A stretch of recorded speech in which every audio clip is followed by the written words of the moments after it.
Hello दोस्तों, मैं आशुतोष आप सबका स्वागत करता हूं अपने यूट्यूब चैनल पॉलिटी विथ आशु में।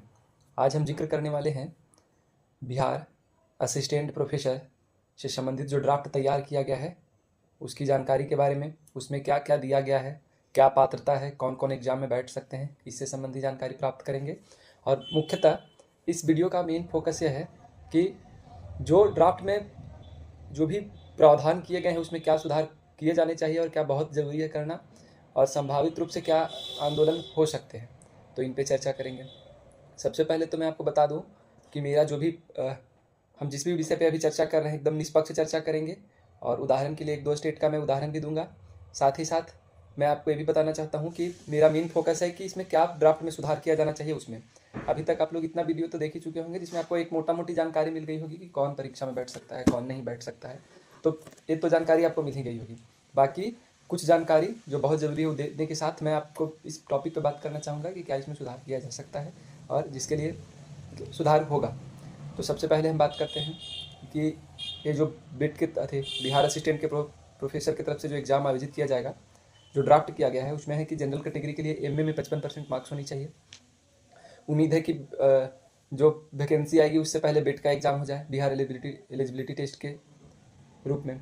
साथ ही साथ हम यह देखेंगे कि जो भी एग्ज़ाम में फाइनल एग्ज़ाम होगा असिस्टेंट प्रोफेसर के, उसमें कौन कौन एलिजिबल हैं।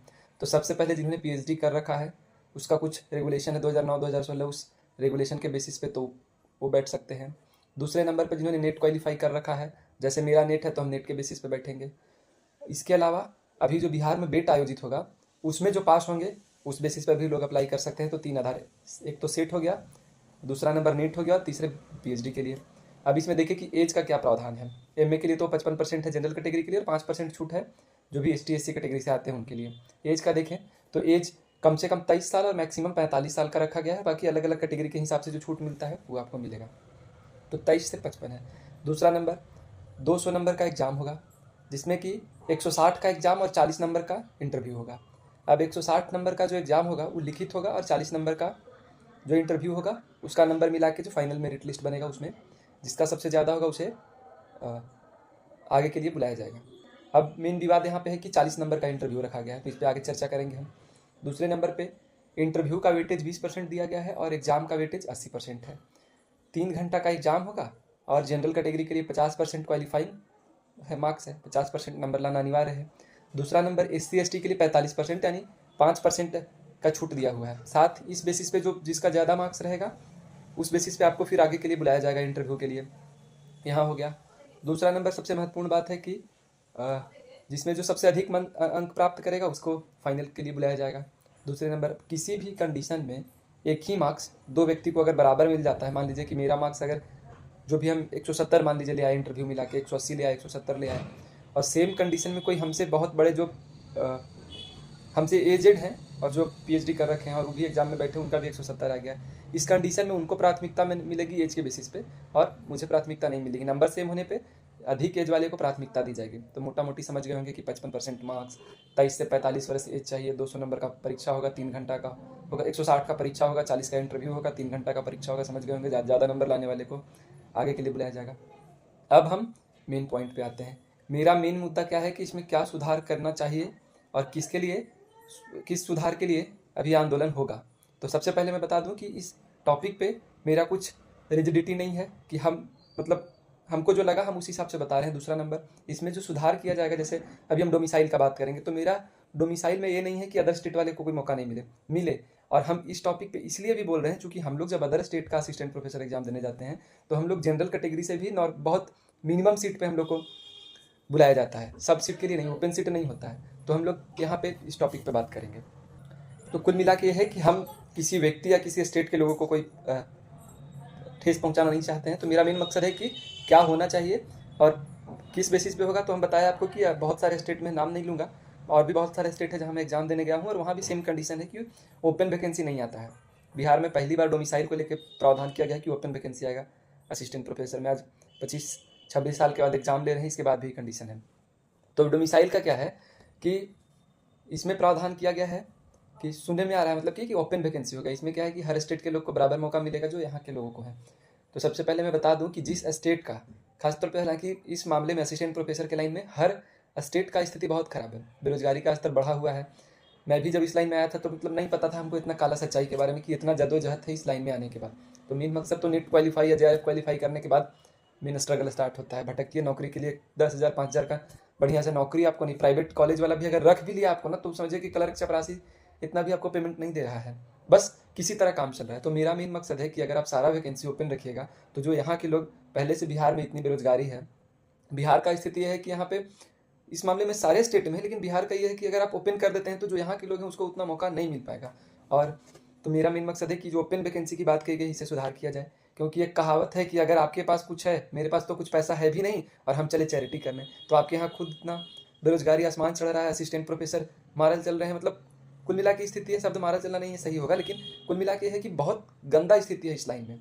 आप नेट क्वालिफाई करके, मेरा 5 बार नेट है, बढ़िया से 10,000 का कोई नौकरी नहीं मिल रहा है हमको। फिर जो पीएचडी करके भी लोग बैठे हुए हैं, ऐसा नहीं है कि पीएचडी कर लिए, नेट क्वालिफाई कर लिए तो आपको नौकरी मिल ही जाएगा, इसके बाद भी बैठे हुए हैं। अभी का काला सच्चाई ये है हमारे लाइन का कि अगर आप एक छोटा सा 2-4 वैकेंसी आ जाता है कोई कॉलेज में या फिर कोई यूनिवर्सिटी में, तो 200-400 लोग पहुंच जाते हैं इंटरव्यू देने के लिए। वो भी अफसोस की बात है कि जो पीएचडी धारी हैं उन लोग भी आते हैं। अभी हाल ही में मैं गया था अपने जिले का ही यूनिवर्सिटी में, बहुत गंदा स्थिति है। तो इस कंडीशन में अगर आप डोमिसाइल हटा देते हैं तो कम से कम यहाँ के लोगों को कम मौका मिलेगा। तो मैं खुद भी और लोगों से भी विनती करता हूँ कि इस विषय में आवाज़ उठानी चाहिए कि डोमिसाइल जो ओपन वैकेंसी की बात करें इसको हटाया जाए, ओपन वैकेंसी नहीं आनी चाहिए, नहीं तो फिर यहाँ के लोगों को पर्याप्त मौका नहीं मिलेगा।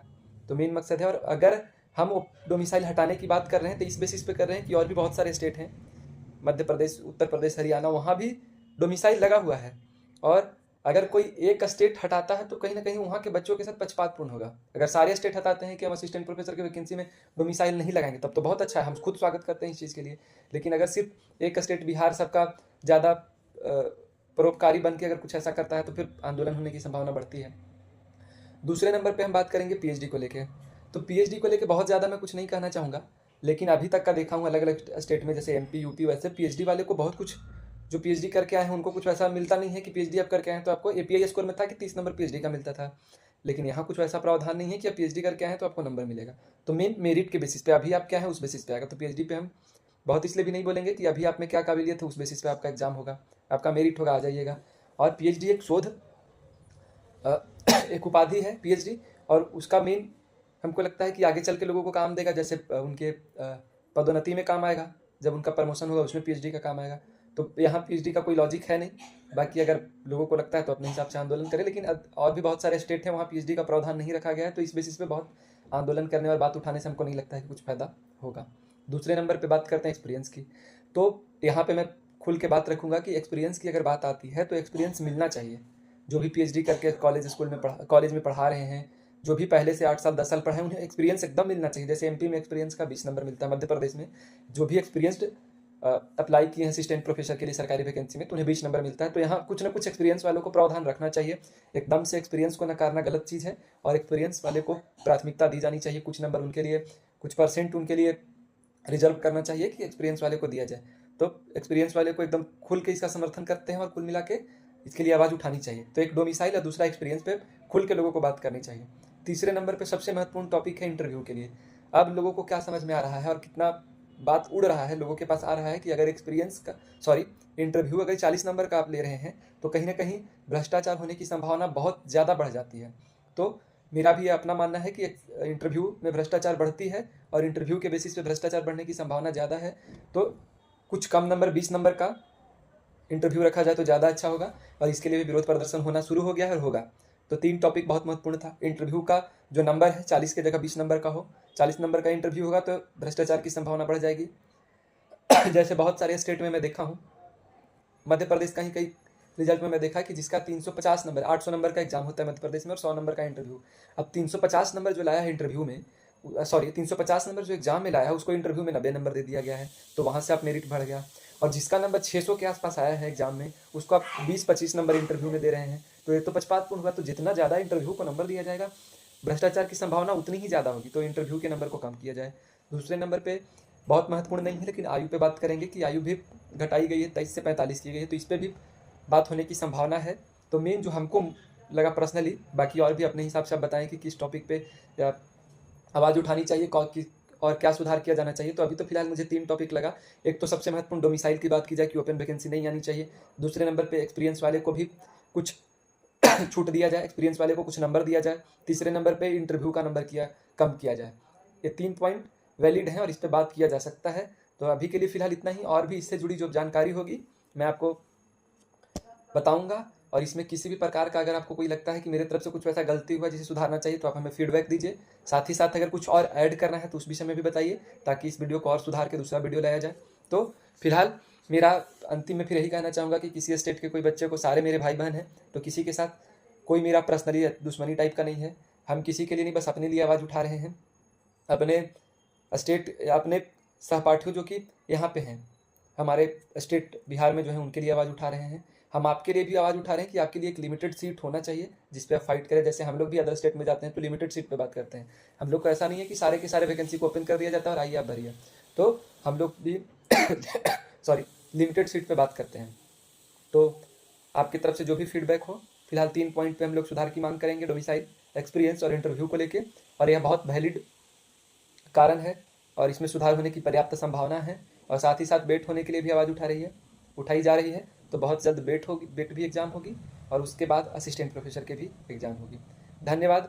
किसी भी सुझाव के लिए हमें कमेंट बॉक्स में आप अपना सुझाव ज़रूर दें ताकि इस वीडियो में सुधार किया जाए। और फिर अंतिम में मैं यही कहना चाहूँगा कि किसी भी प्रकार का किसी को कोई दिल को ठेस पहुँचाना मेरा मकसद नहीं था। बस मैं अपने लिए क्या क्या, मेन डोमिसाइल में आपको दिक्कत हो सकता है, लेकिन इसमें कोई मेरा वैसा कुछ नहीं था कि किसी को ठेस पहुंचाया जाए। लेकिन डोमिसाइल अगर सारे स्टेट हटाते हैं असिस्टेंट प्रोफेसर के लिए तो मैं भी स्वागत करता हूं। मेरे तरफ से भी, मतलब बिहार स्टेट से भी हटाया जाए, कहीं कोई दिक्कत नहीं है। लेकिन अगर सारे स्टेट डोमिसाइल लगा के रखते हैं और सिर्फ बिहार उदारता दिखा रहा है तो फिर कहीं ना कहीं गलत है। तो आगे फिर मिलते हैं दूसरे वीडियो में। धन्यवाद।